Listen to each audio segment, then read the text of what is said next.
Knew going into later Thursday and Friday, I needed to get my average price down.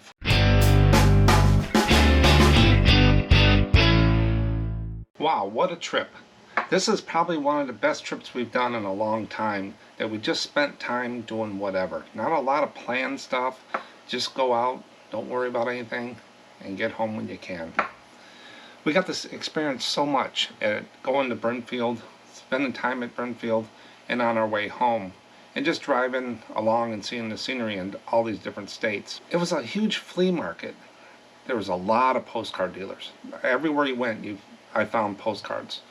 I went into every booth that I could, and I would find a box of ephemera with postcards or something. We saw a lot of trains. We saw some older towns over in New England. We met a lot of interesting people. Everybody was so nice. I don't remember one time that I was offended. There was no rude people at all. Everybody was helpful and answered your questions and respectful. It was really nice. And there was just so much more. Now, it was hard to capture every postcard I bought. 2 here, 1 here, 3 here, 5 here.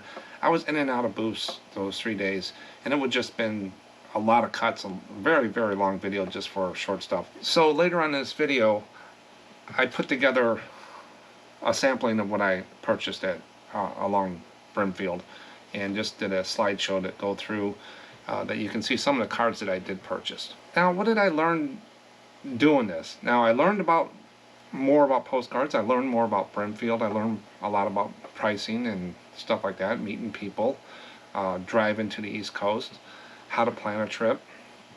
I learned a lot about the towns, trains, but I also learned a lot about doing YouTube videos, camera.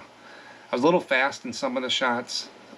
There was a lot of the clips I couldn't use because you were looking at my feet, or I was looking at the birds in the sky. The camera was off a little bit, so it took me a little bit to get my camera as best as could.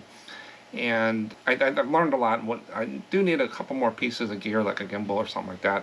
But it seemed to work out for what I wanted on the first try. Nobody had any problems with me with the camera. I actually had the camera attached to my backpack, and I turned the front screen off so only the back screen on the GoPro was on, so people thought the camera wasn't really on.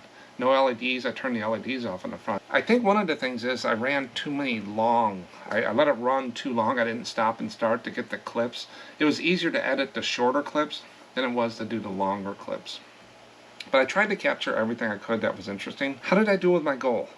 Remember, I set a goal to go and find a long white box of postcards, select cards throughout this trip, and fill that box or more. And this is what I ended up with. And this is all the way from the day we started all the way through Ravenna and home. So I basically got like a 3/4 of a box of select cards. This is not from that lady that you'll see in the video that I bought all those boxes from.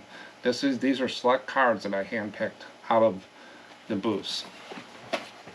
And there's a select few of those that you'll see in the slideshow here. Probably notice in some of the videos that I did spend up on some things. I think I was kind of up against the wall going into Wednesday. Tuesday, it was a total rain out. If you saw video 1, I did, 10 minutes driving down the main strip, so you just get a good feel of how bad of a day it was for these sellers and even buyers. The place wasn't busy at all, and a lot of things were closed. I know when I'm selling at a flea market, there's been sometimes I didn't even make rent. There's just nobody buying, or nobody came out, or the weather turned and I had to leave. Those are bad days. Those are a loss. And so I was going into Wednesday after that day, after the rainy day, already these sellers are on the defense, probably saying, they need to get every dime they can because they lost a whole day, basically. So I knew I was going to pay up, so why fight it?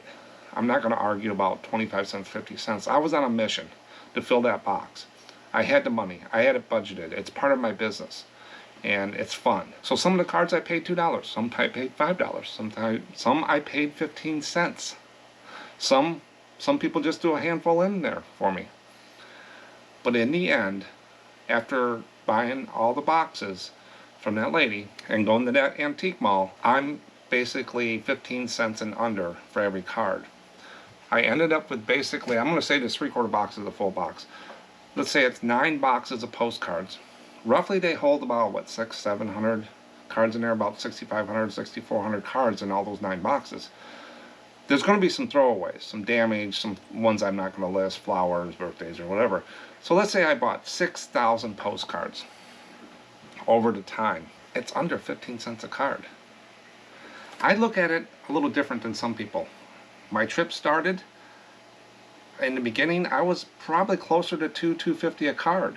Bought those NASA cards for a little bit more from the guy and stuff like that. So I knew going into later Thursday and Friday, I needed to get my average price down for the cards. And that's what I did. And when I found the lady with the bulk buy, that's what was going through my head. That's where you make the money.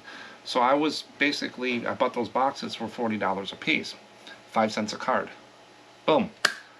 I'm under $1. So my goal was to be between $1 and $2 and fill a box. I got 3/4 of a box, and I'm way under the price. Now the figures I just told you do not include that album I bought from that waitress.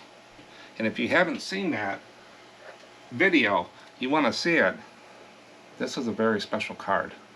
Now it could be a flop. There could be more to it. I haven't 150% validated everything yet, but I'm getting there. But I'm going to settle down a little bit, take my time with this card, but this could be a very good purchase there. That's the best trip of the trip. The card of the trip is that one right there. But I'm going to take my time with it.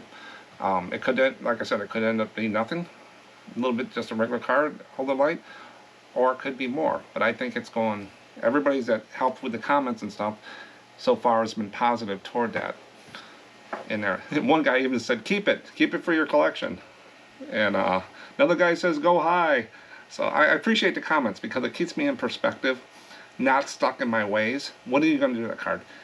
One person said there was one like it sold for $1,800 a couple years ago or whatever. Am I going to get that much for that card? Probably not. Would I sell it for $700 to $900? Maybe. Is it a $50 card? Could be. I got some more vetting to do on that.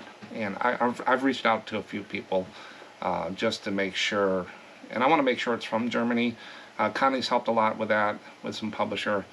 But I'm trying to reach out to a few people. So it could be, a couple months before I even put that up. Or it could be a little longer, or it could be less when I get a definitive answer. You don't want to rush into things like that when you're holding on something special. You want to savor the moment. But that's basically what we did. Now, I said in the video, I called it, about the bowling, I called it candlestick bowling, but I've been corrected. It's candlepin bowling. I looked up around here. I said, candlepin bowling around my area. There's none around here. It's mostly out east, so that's probably why we've never seen that. That was a lot of fun. And when you watch that video, we actually went out and we purchased one of the balls. Got it pretty cheap, and we have a little places around the house that my wife puts things and stuff, and we have some bowling pins from another era that we have here that my father-in-law had. But that's the size of a ball. There's my hand. That's not like there's no holes in this thing. So if anybody from the Midwest and stuff know about candlepin bowling, you got it one on us. Now we also bought a couple pins to put in there too. This one is actually signed. The lady said it's signed by some guy that had a big game, and he signed the bowling pin. I don't know if it's worth anything, but that candlepin bowling was pretty cool. So it's not called candlestick bowling, it's candlepin. I got to get it right. Some of the tips, just some of the things me and my wife talked about. We're not experts on Brimfield or flea markets and stuff. Everything's new. Every time we go to a different one, you always got to get your bearings where you're at. And we're not veterans of Brimfield. But this is what we found out. One, just do it. It's worth it. Just to experience, to see that many vendors. Every field doesn't have the same thing. They could have toys, they have clothes, they have jewelry, they have antiques. I didn't see a lot of that plastic toy stuff that I see a lot at these swap meets around here. I don't think I saw a booth loaded with that stuff at all. It was all antiques and collectibles and stuff like that. There were some few places that had some new stuff, but it wasn't like it that I see around here sometimes. If you can spend more than one day there, do it. I think if we would have stayed till Saturday, we probably could have got some better prices because people start closing up and they don't want to bring their stuff home. And then Sunday, they say people are usually out of there on their way home in the early afternoon. So you can get some pretty good prices when people closing down. That's from my experience. But we were only there Wednesday, Thursday, and Friday. Basically, we didn't get those types of deals that might have been there. But we needed to get on the road. If you can only day trip it, pick a day. They say Fridays are pretty good, but as these places open, these show fields open. They're not all open on day one. They open throughout the week. A lot of them open at 6, 7 a.m. on Tuesday when the place opens. A lot of free ones and stuff. They say Maze is a really good one to go to, and that opens on Thursdays. I think it's $5 to get in. We didn't go in there. We went on the other side of the road. But pick your day. You're going to pay up a little bit probably early in the week, a little bit on Friday. Saturday might be a good day, but plan to spend the day. Shop around for parking prices. I saw everything from $5, $10 to $20. We paid $10 because we wanted to be on the end of town in Green Acres. That's the place that was west. So watch your parking. I wouldn't pay more than $10. But if you have to, you have to. All the fields don't have all the same stuff. It's just vendor. You turn down an aisle and there's vendor after vendor after vendor. And then next day you go down, something else might be open. And I didn't want to spend a lot of time in one booth because there's just so much to see. So I didn't sit and go through some of the cards I would. If I ever go back, I think I would spend every day and then take more time on the cards. I don't know if we'll make it back there if I go do another one. On BrimfieldFleaMarket.com website, you can always look at the dates when things open, the shows and stuff, and tips out there. So always, go out and bookmark that, and you can check that. Bring cash. Whatever you bring more. There is ATMs, but there is a fee to use ATMs, and they're probably secure, but I try never to use the ATMs like that unless I need to. I've had to use them when I found something I really wanted, but bring cash. I spent a lot of money, but I planned it. This was a planned trip, so I knew I was going to spend some money. I knew my stores were going to be on vacation with eBay and Etsy. I know I wasn't going to be listing. I know my sales are going to drop a little bit. All of it's worked into my September budget, basically, in my head, and figures. And you're going to see the downturn on my figures when I do my regular videos on the number of cards sold in September. It's probably going to be down. It might be one of the lowest months, but we had a blast. We went out and I found a lot of stuff. Don't worry about food. There's food all over the place. You might have to pay up, but there's a food court everywhere. There's pizza, fair food. There's stuff all over. So if you want to bring some sandwiches and stuff, you can, but why lug it around? Just pay a little extra and you can get a hot dog or whatever, pulled pork or whatever. Porta potties. The place is clean. There's not a lot of trash. I don't think I saw too much trash on the ground at all. The porta potties, we always try, once we found them, the ones that are maintained by an attendant are clean. You tip them. We tipped them $1, and they're usually in the back of the fields, but those are the best ones, so always tip those guys. They're clean. The flea market I sell at, by the end of the weekend, they're pretty crappy. Layered clothing. Wear some clothing that you can put on and take off easily, because it might be chilly in the morning, sunny in the afternoon. Get a hat so you don't get that sun on you. There is places in the shade where you can sit down, and there's places to get water. There's some places that have trees with shade and stuff. But there's always things to do, but I always tell people there. And wear good shoes. Flip-flops and stuff I wouldn't wear because there's gravel, things that you might bump into. I'd wear some closed-toed shoes, comfortable, and stuff like that. And be prepared to walk a lot. It's just in and out, up and down, in and out, up and down. And I cut a lot of that out of the videos. That's why you saw the jumping around, because there's nothing going on. I was just walking. Overall, it was just fun. We looked forward every morning getting up and getting there. We got there early. We beat the crowd, and we got out early. So we didn't have that type of thing. If anybody has any other tips, put it in the comments for people. If you've experienced Brimfield, put it in there what you found and stuff like that. And just expect to pay up at some of these places, especially if it rains the first day. There's resellers as well. People down 25 cents a card or 50 cents a card. I was there to buy postcards. Now, I wasn't going to pay $10 a card, but anything between $1 and $3 I was game, if it was worth it to me. And you'll see here in a minute some of the cards I found. And remember my niche. I'm not one of those big RPPC, artist sign, Halloween, Santas. Even though I was looking for those in the wild this time, I'm more divided back down to current Chrome. And most of my cards sell between $4 and $6. So you'll see through this is what I pick for. Now I could have picked up some other cards and stuff like that, probably more researching, but these are the cards that I found going pretty quickly in there. So let me go ahead and play this clip.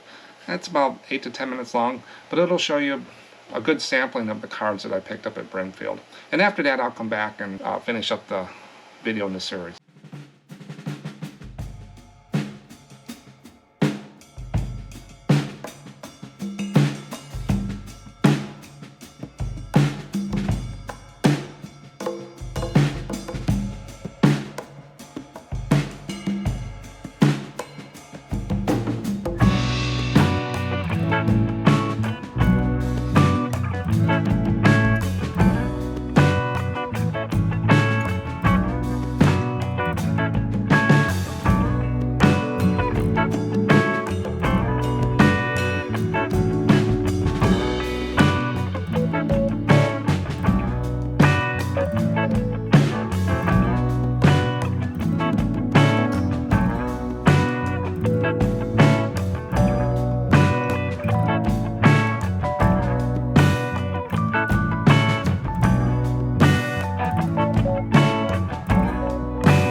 Now those are all the postcards, and there is timestamps at the bottom of these videos that you can always jump around at your leisure. But make sure you check out all 6 videos. There's probably something in some of them for everybody. It's our experience, the way we did it, and I recommend it to everybody to do these big flea markets, especially Brimfield. It was really nice. If you got any questions about where we stayed or anything like that, just let me know in the comments, or you can email me and stuff. But if you like the videos, make sure you subscribe, because we're going to have some more. Share it out to your friends. And thanks for watching. Good luck. And I'll catch you on our regular videos coming up next week. Thanks.